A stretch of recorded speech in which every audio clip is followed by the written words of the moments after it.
Hello, Ella. Hi, how are you? Doing great. And you?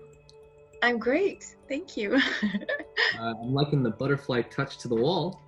Right, the butterfly. Thank you. Now I'm blushing. Where are you calling from? I am calling you from Israel. Whoa, Um, yeah, originally I was born here in Israel. I grew up in South America, in Colombia, and now I'm back in Israel. So, yeah. great. For all the coaches that are tuning in, it just shows how diverse we are, right? We've got coaches in, of course, America, Canada, and then we stretch it out to Europe. We go into, there's Singapore, there's Australia. We got coaches based in Korea. We also have Amazing. coaches in South Africa. Wow. I think you're the first coach from Israel. The Middle East. Here Yeah, I it's am. right now it's 6:30 p.m. here, so it's 12 in the p.m. over there. That's right. Yeah, we're starting the afternoon right now here. What's the weather like? Oh, it's hot. It's hot, hot, hot, hot. We say here that we only have two seasons. I mean, technically we've got four. The spring and the fall are kind of just a bit of a joke. And we have a very, very long summer. So yeah, it's air conditioning and fans all over. Yeah. Yep. Um, Really? yes, I mean the summer here gets really hot and really humid. Luckily, I'm a rain kind of guy. I love some precipitation, some rain, Me and too. I love the rain. love I it. don't know why people don't like it. And today it's raining, so I think we got some thunder coming in, but that's my type of weather. I would give anything for some rain right now because in the summer here it simply doesn't rain. It doesn't. So every time the rain comes in the winter, it's like this big celebration. So yeah. So hey, yeah. Now, Ella, thank you so much for joining the call today. As you already know, we have coach conversation series where I will have a conversation with the coach, and the coach will take us through their experiences of coaching with us here at Donnelly and Company, any strategies, lesson plans, insights into your coaching experience that could shed light to others and have impact on their lesson plans and their experiences with their clients. That's what we're doing here. So Amazing. no scripts, just going with the flow. Yeah. Um, so first things first, Stella, can you introduce yourself to the world? Wow, yes. Okay, so as I was telling you, I was born here. I grew up in South America. In a nutshell, I did my BA in performing arts in France, where I lived for 8 years. And then I went back to Colombia and I worked in the world of performing arts for a very long time in theater and music. I both performed and did a lot of what we call cultural management and worked in production. So I worked kind of like on all aspects of performing arts. Then I came to Israel and I completed a master's degree in conflict resolution and I kind of changed my career. And now I'm working part-time in development in an environmental organization that is called a Arava Institute. And I work in water management as a project manager. And I also began a mindfulness practice, and I'm looking into developing mindful leadership and healing for individuals and also for organizations, which I think is very much needed in our world. In a nutshell, that's kind of what I do. Okay. So in that nutshell, I'm going to just peel off some layers there. Uh, why conflict resolution? That So I have a theory, which is that when I make big decisions in life, I think I make them for one reason, and then once I've taken that decision and once I've gone through with things, I realize that there's always an underlying reason that I can only discover in the end. So initially, I studied conflict resolution because I was born in Israel and I grew up in Colombia, which are two countries heavy in conflict. which is something that, I've been directly affected by in many, many ways. So, and in the world of theater and performing arts, I kind of got to touch that subject of conflict resolution, and it just really, really interested me. So that was the initial reason why I chose it. Now I understand that it had a lot to do also with my personal journey, kind of understanding where conflict comes from, but on a more personal level also, because I think that the world conflicts are directly related to our intimate personal conflicts. That's the way I see it now. So. Oh, not to quote a line from the movie Fight Club, but they say the biggest conflict is within ourselves. It's a fight within us. Yes. And it's so true. And it's something that I actually teach in my core training to my clients. It's about mind. It's about mind and having control of it. And so many of us, not to go off tangent, sorry, but I think this is a core. Oh, I love it. We are always striving for more, and we're always trying to go up in society. And oftentimes when we don't reach our expectations, or when we don't meet our goals, we get dissatisfied, we get upset, and that's where the stress comes from. And especially in today's society, more true in Korea than other places that I know of. It's a lot of stress. It's a lot of, I would say, weight on the people to do well for themselves and to want more. And when we don't get what we want, we are left unhappy. So I teach my clients, how do we set up our minds and how do we act on our beliefs and our goals so that we can actually reach our goals systematically, right? So that we set something, we set a target, a goal, and we've got a plan, we have the discipline, and we act upon it. And it's just only a matter of time when you reach it. And naturally, because we're always wanting to evolve, right? There's the cycle. We reach a goal, we want something better, we want to go higher. And I think if you can conquer your mind and have that system set up for you in life, you can reduce that stress and you can resolve that conflict that's within ourselves. Yeah. Right. Yeah. I mean, the way I see it is, I think that, like you say, we have all these external pressures, and we have we've created for ourselves as a society all over the world. I think it's happening where we have a lot of things to prove on the outside, and we measure our life according to certain successes, the success that how successful we are in the eyes of others. And so we forget also a little bit to kind of tend to our hearts and to our well-being, and just to our health and to our happiness, which I truly believe is possible, even though many people say that happiness is just an illusion or it just happens by moments. I discover more and more that it's not true, that it's actually possible to achieve a lot. So yeah, that's what. In a nutshell, is it possible for you to deliver your value proposition or your solution to your students about? Yes. Yes. Yes, it is.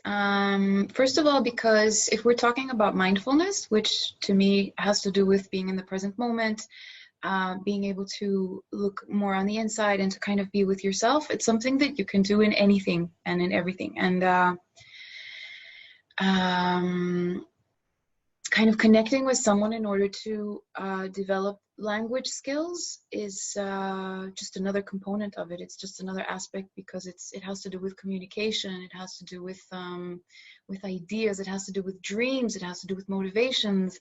It has to do with a very, very, like a whole part of ourselves that to me is directly related to mindfulness. So yes, definitely. And it's something that I do very actively and very purposefully. And it brings, I believe it also brings really amazing things to the table for the clients. Okay. So then let me ask you about this. For all the coaches that are tuning in, right? You're known for teaching executives and the C-suites and the directors. And so so naturally their age profile is like in the mid 40s to on the end of the spectrum, maybe mid 60s, right? We have 65-year-olds and that are still taking our lessons, right? Now, a student of yours, she's on the quite other end of the spectrum. She's quite young, but she's super ambitious, very high standards and high expectations for herself. She came into the program wanting to achieve all of it, right? And so what I remember is having a conversation with you, and you say, "Hey, Don, this student is great. She's got great work ethic. She is like a sponge. She's so ready to work, but she has these dates, right? Specific dates and scores even, and she wants to reach them. And it's really, to her, the most important thing in her life right now, right? So as a coach, you're naturally, what's the word I'm looking for? Well, of course we're responsible, but I think we add another layer of responsibility where we want to do everything we can to help them reach their goals with us, right? Correct. So yes. my question to you is, when you have a student like that who has supreme ambitions and super high expectations, and they know and they want to reach those goals with you in our program, as a coach, how do you align yourself with that? And how do you communicate in a way that the student can be fully on board with your program and your message and your plans moving forward, so that the student knows, I'm good here. I just got to listen to Ella and I'm ready to go. So how do you establish that baseline? Well, the first thing that I realized in this specific case is that there has been, ever since we began working, because let's say that the deadlines and the objectives have come afterwards. First, we started working and this person was busy doing something else. And then afterwards, she had more time available to actually focus on everything that she wants to get done. So in that time, we really built a connection and a relationship of trust. And this is something that I'm realizing more through her than through, my own mindfulness of it. Like, it's not that I tell myself like, oh, okay, now we're going to build a relationship of trust. It's just that as we've been working together, we've connected, I think, on a personal level very well. And this has opened her up to trust and to put a lot of trust on me. So I feel that I have her trust. And I feel that it's a responsibility. I take it very, very seriously, the trust that she gives me. But I realize it's very important. With her trust, I can give her advice. I can give her my insight. I can tell her what I think. Without her trust, it's much more difficult, I think, to do. If she doesn't trust me, then I can say many things, but it's not going to have any weight. And after that, I think something that's really, really important is transparency. For me, it's important to tell her everything that I think in the way that I see it. If I think that the workload is too heavy, that the time is too short, I tell her in a very, careful and loving way, which is what I've done.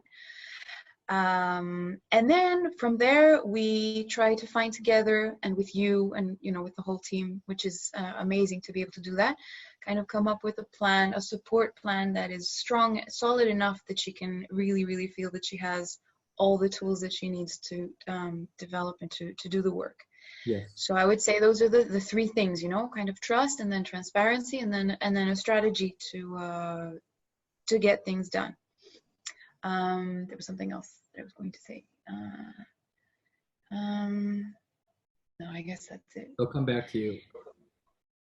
And when it does, please let me know. But I've got a question on this trust and forming it with your student. Now, Ella, we have coaches from all over the world, and our clients are about, I would say, mostly based in Korea, right? So for coaches that have never interacted with a Korean or anyone based in South Korea, there's going to be a culture gap, right?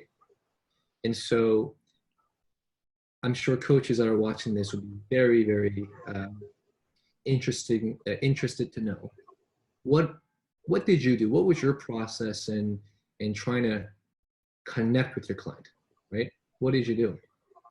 So I think this is a really excellent and amazing question. I have had the opportunity of working with Koreans and also with other people from other Asian countries in the past. And I have to say, as a Colombian and as an Israeli, like as a Latin American and a Middle Eastern woman, it's a challenge because, you know, I have like the heat and the fire. And I always have that concern, you know, and that fear that it's, you know, maybe it's a bit too much. Am I being too loud? Am I speaking too much? Am I crossing any kind of line? So it's always a concern for me. Like, it's always a question for me. It always has been, and I think it will continue to be that way. In this case, I really think it has a lot to do with listening. Because listening isn't just about allowing someone to develop their language skills. I think it's also about really enabling the space for them to express themselves, to say, to open up, you know, which is also, I think, important for people in general, not just when they're learning a language. We need those spaces, you know, they're not so available to us that easily. So it's a relief, and it's also a pleasure in general when you know that you have someone that's going to listen to you. So I do speak a lot with this client. I do a lot of the talking because, you know, she has to develop her listening skills and comprehension. But I talk to her about things that I know she likes, because we have established a relationship, I would say, through just listening, being patient and being kind, and making her understand that it's okay, you know, first of all, it's okay to speak the way she does and to express herself the way she does. So I think she's kind of understood that, and it's allowed her to flourish and to kind of enjoy it. Enjoyment is a big part of it, I think.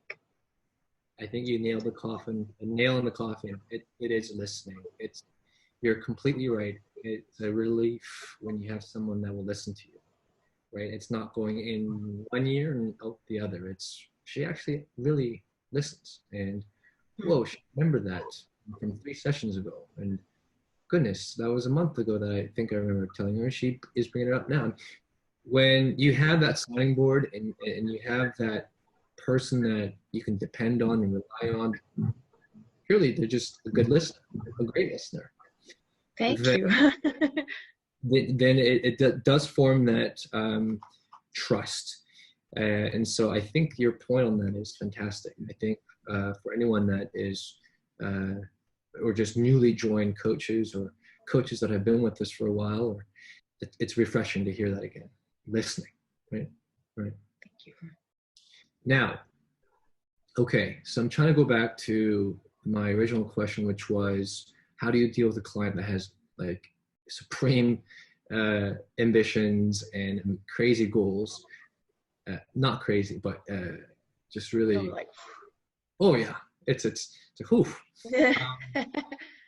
So your client is not working at a company, but she's working to in a grad school. Okay, so the lessons will be pretty diverse. Or what is really your lesson plan here with her? Well, I mean, we have had to manage expectations. Fortunately, as you know, and as I told you before, this is a person who works really hard. She's determined, she's organized, she's ambitious, she takes responsibility. So that's amazing, because it leaves me, it also gives me, you know, peace of mind to know that when we finish the session, because we only have the time that we have is the session. I know that when we finish the session, I give her a lot of homework. She does it. I also tell her to go and, you know, to take responsibility for her planning to do it. And she does it. Right now, she has told me that she wants to focus on speaking, and she wants to focus on the speaking exercises for the exams that she has to take. So that's where we've been really focusing our attention. Initially, we did a lot of listening comprehension because she needed to get used to people speaking, more quickly with different accents, and in different contexts.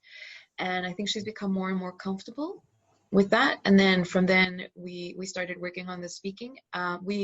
We've basically just taken the exams themselves and seen what the framework is, and just kind of practice. I give her a lot of homework. I send her, songs, movies to watch. I tell her to speak in English with people. There's a lot of work that she has to do. Most of the work she actually has to do outside of the session. Nice. Because it's such an ambitious plan. And during the session, what I do with her is basically just connect with her on that level, on that personal level. And I truly, very firmly believe that it does something very profound in her cognitive process. When she connects with me, she remembers that it's okay to speak the way she speaks. She remembers that it's okay for her to speak in English. And so she opens up. And she also allows herself, to make mistakes. And then we go over those mistakes together. And there are things that I repeat also. Repetition is really important. Repeating. I identified the mistakes that she makes, and I go over and over and over and over those mistakes again. I tell her just the same things again and again and again and again until she kind of integrates them. She really is an amazing subject to work with. Like, she's totally there. So. Now, again, as a reminder, stabilize your camera. We're getting very passionate. Sorry, it's moving. It happens. I want to touch base on 2 points here. One was, you mentioned that you got support from our team, right? And I think this is a really important highlight for coaches that believe they're in this themselves. It's not, right? You guys have the full support of our team. Mm-hmm. So to get a little bit more granular, I believe your client asked for something that when she asked you, you came to me, and I said, you know what, why don't you, this is an option, right? What do you think about this option? And that option was offering another program to accompany her current studies, right? Because you had a plan and a roadmap for a particular focus. And then she wanted to add another thing because of her determination and her ambition. And so then you said, hey, Dawn, what do we do here? And we let you know of a couple options. And as it stands now, she's got another thing that she's added to her overall program, right? Yes. So is there anything you want to add there? Yes. Well, first of all, I want to say that for me, it's been amazing because I really feel, and I'm not just saying that, I really feel supported by you and by the whole team. I feel that if I raise a red flag or my hand and I reach out, there's always a response, and it's always a constructive response. It's always to see, okay, how do we work together to make things work? I don't feel like I'm, out on my own or in the dark, or kind of, well, you figure it out. I really feel like I'm being taken into consideration, and that I'm being listened to as well, which is amazing. I don't think it's something that happens so easily. So for me, that's an amazing sign that you and all of the team is very professional and also very warm. So yeah, and the fact that that the company is able to provide also all the tools that she needs is amazing. Not just say, oh well, if you need this, maybe go and look somewhere else, try to find something else. No. It's like it's a comprehensive, holistic approach to her needs, and that's fantastic. I want coaches. Thank you so much though for the kind words. It means a lot. And I want coaches that have not yet tapped into our resources, or even have thought that once you are paired with a client, it's just you and the client. It's not the mindset here. The mindset is it's a team, right? We're not. That's what completely separates us from other places. Is that we're not just pairing you up with the client and we're saying good luck. It's the exact opposite approach. You know, so if coaches have, if you feel that you're alone, please do not feel that way, right? I want you to be proactive because you have that team and you have that support. It's just a call away or an email away or a Zoom message away, right? And you're going to get all that support, just the way Ella did with her student. So that wanted to hammer that point in. I want all of our coaches to know that. And then the other question to you, Ella, was, goodness, I had that.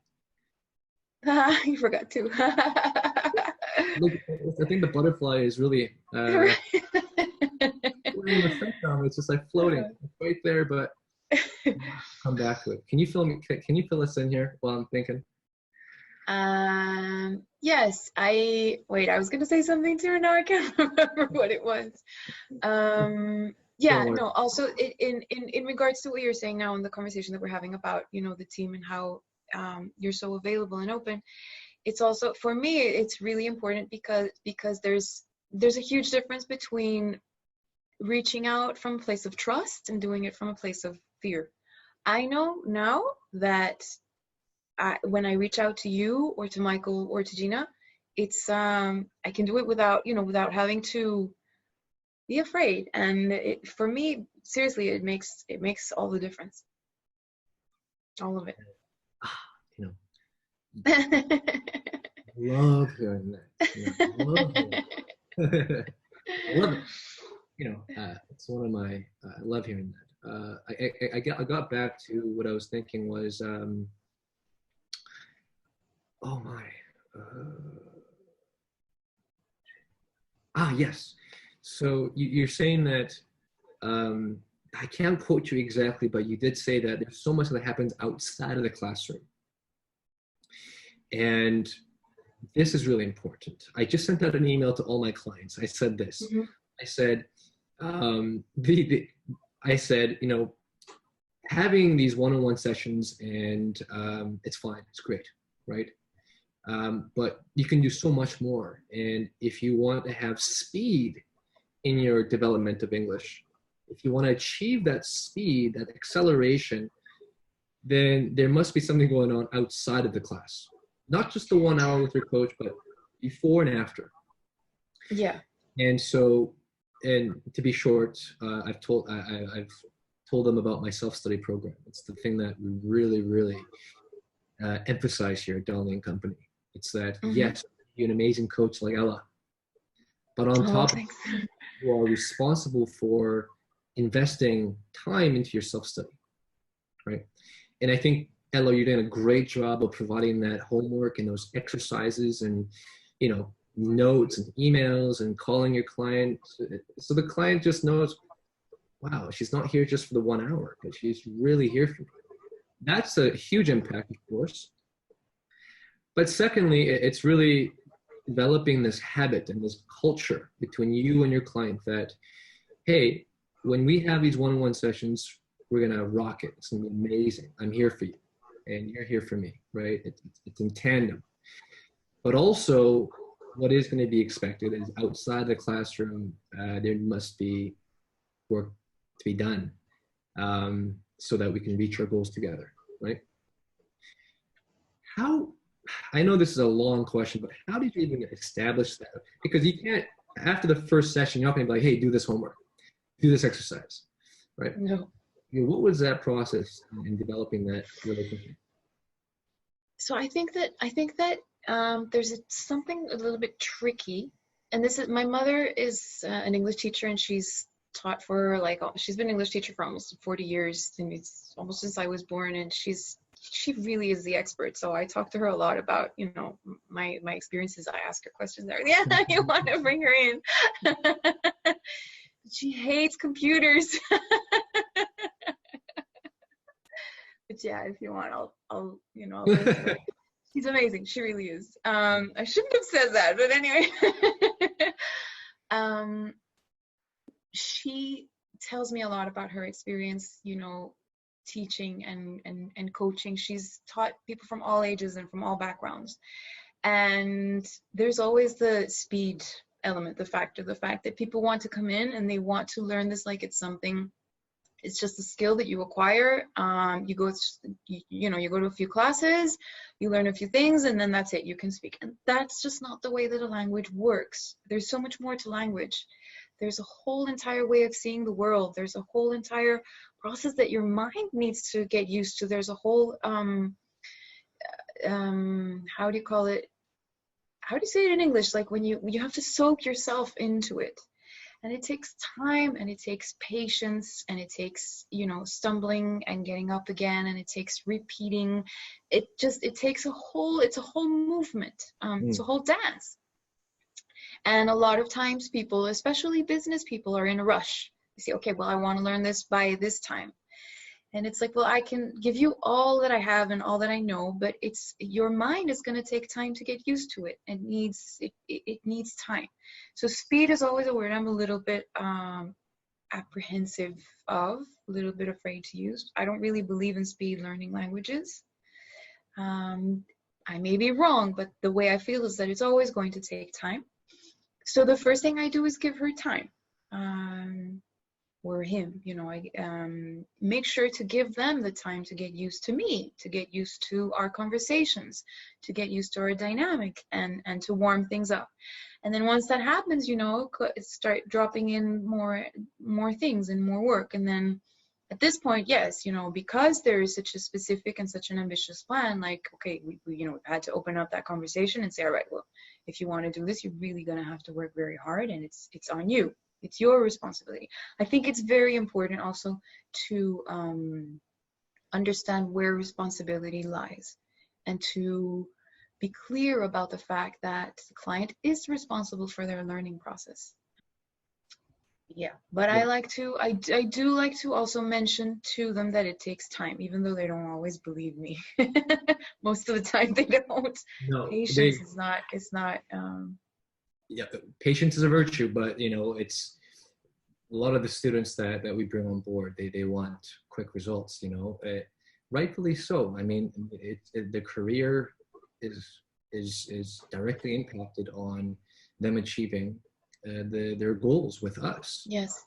And so, of course, as coaches, we're responsible. We want to help our clients reach their goals as fast as possible. But I let it be known, Ella. I let it be known from the onset that clients, they're expected to do more than just the one-on-one coaching, right? That's just the baseline. And so clients that do join our program, we get a different breed of clients, Ella. Clients understand that there is a different type of expectation here.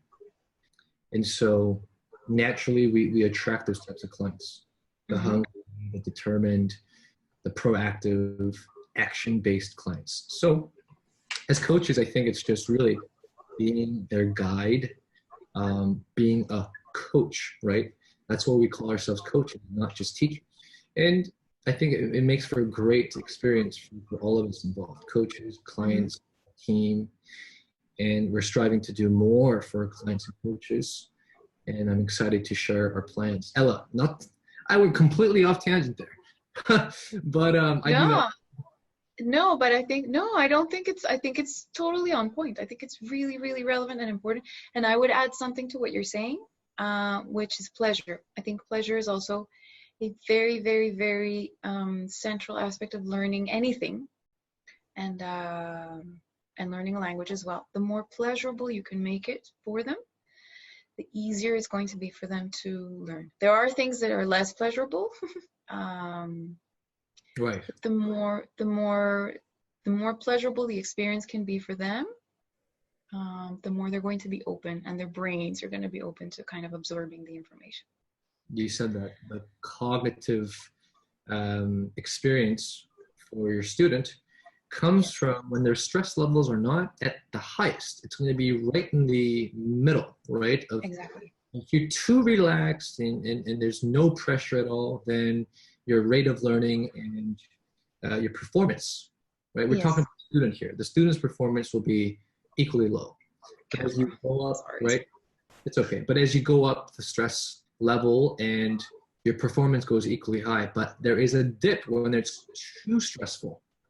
So you're completely right. Adding pleasure, adding enjoyment, and creating that point in the middle so that your student has a high performance. So I would say one of my last questions here, because we are running out of time. What do you do to add some dose of fun and dose of pleasure into your lessons? Well, I mean, again, it all began with the interests of the client and what she feels passionate about, and it turns out that she has some amazing passions and she has this amazing perspective on life. So it becomes very easy to talk with her. We just have amazing conversations. It's not difficult to come up with, fun things to do or talk about. We laugh a lot. Yes. We also talk about, as it turns out, she's someone who likes to talk about certain personal things, certain challenges that she has, things that in her life, worries. So we talk about those. She's the one that kind of, has shared that and decided to put it on the table.